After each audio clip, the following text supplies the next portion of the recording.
มาชมประตูที่73ของน้องแฟมพิชาชาญกันนะครับนะเท่าที่บันทึกไว้ได้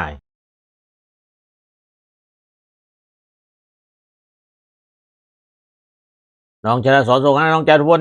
ลปาดไปให้น้องแวมซัดเข้าไปแล้วครับผมเป็นประตูที่73ของน้องแฟมแล้วนะครับนะเท่าที่บันทึกไว้ได้และก็ทำให้เบญจมาศราชานุสรณ์ขึ้นนำโคกกระท้อนกิตติวุฒิวิทยา3-0นะครับวันนั้นเล่นกันเมื่อวันที่7ธันวาคม2568นะครับแล้วก็เบญจมาศราชานุสรณ์นะครับทำประตูได้ถึง